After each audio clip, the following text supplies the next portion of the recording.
I'm Donna Bush with your CIGTV News Update. Thank you for joining us.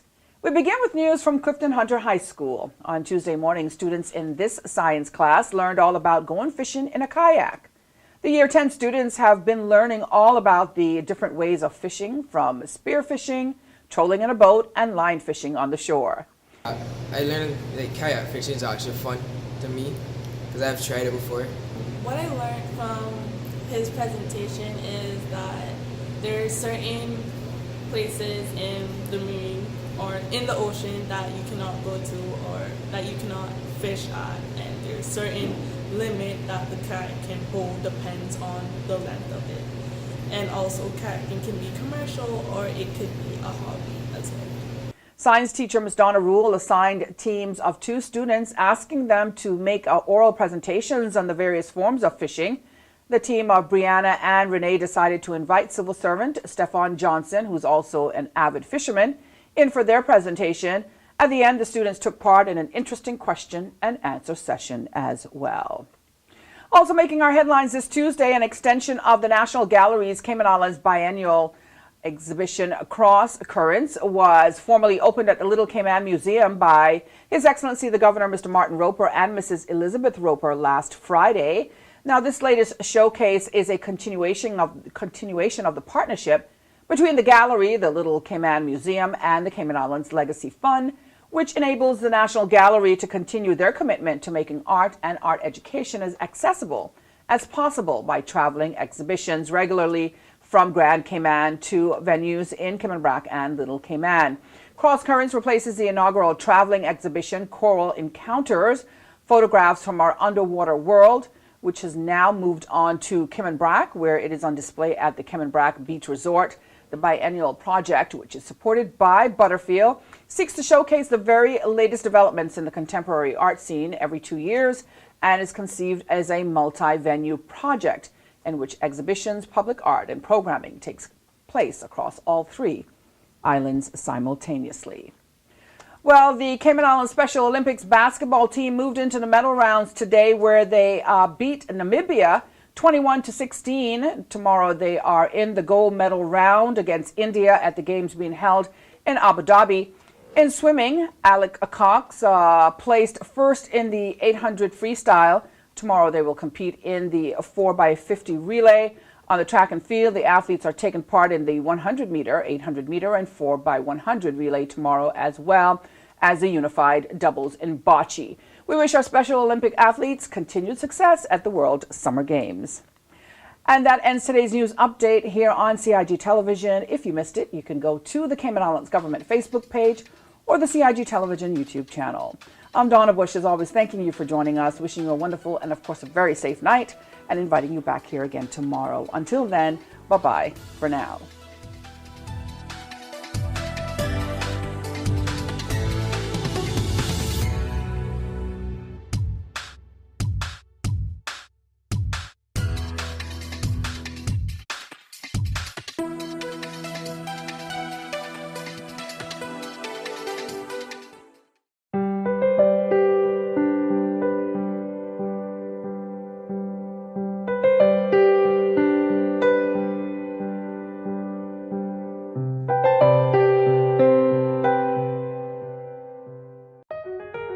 Did you know that planning permission is required for a shed? Did you know you should check with the department, as a planning and permit application may be required? Did you know planning permission is required to clear land by mechanical means? You should check with the department, as a planning and permit application may be required. Boating, fishing, and water sports in the Cayman Islands are great, but keep a cool head. Here are 7 tips for fun and safe sea outings. Number 1, use a checklist to plan your outing. Check the weather forecast, make a float plan, and share it with someone who is remaining on land, stating where you're going, with whom, and when you're expected to return. Visit your nearest marine supply store to get your safety gear. This includes signaling mirrors, whistles, and a flare kit.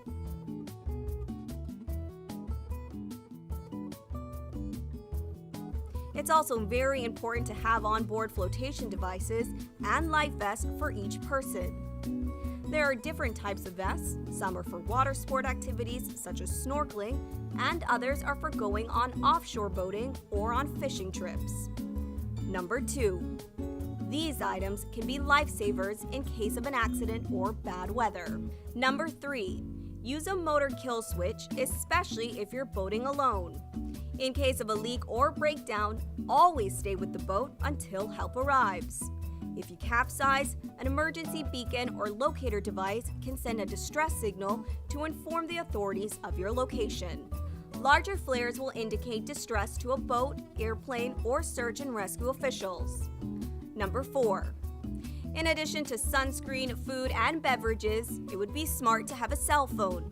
Make sure your marine radio works. Cayman boaters use Channel 16 to communicate. Number 5. Also, don't forget your anchor and sufficient rope. Number 6. Boat operators should be familiar with the local waters and reefs, as well as the capabilities and functions of the vessels they are using. Always obey the rules of the sea and the marine environment, and have courtesy for others. Number 7. Alcohol and salt water do not mix, especially if you're the captain. Some useful contact numbers are 911. The RCIPS Marine Base is 649-7710, and the Port Authority is 949-2055. Smooth sailing, all!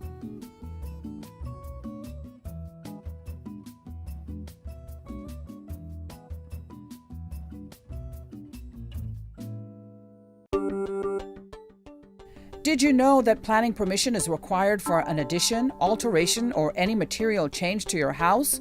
The 10% rule no longer exists. Did you know you should check with the department as a planning and permit application may be required?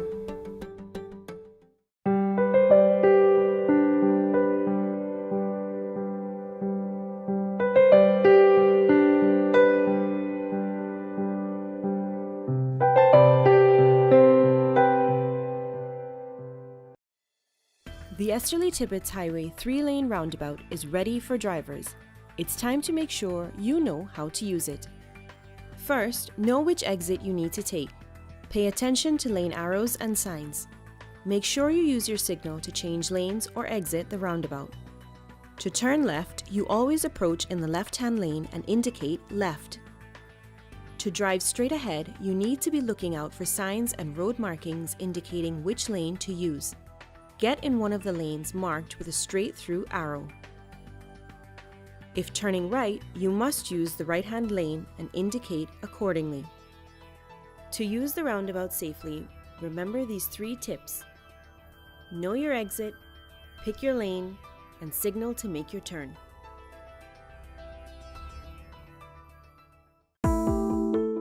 Did you know your mailing address details on your land register must be up to date in order to receive notices on new development which may impact you? Visit Lands and Survey Department to check your mailing address is correct. Did you know that walls, fences located along the road require planning permission no matter the height? You should check with the department as a planning and permit application may be required.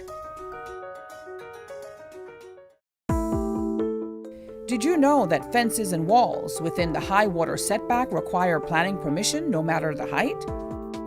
You should check with the department as a planning and permit application may be required.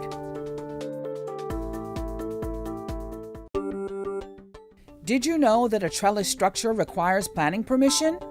You should check with the department as a planning and permit application may be required.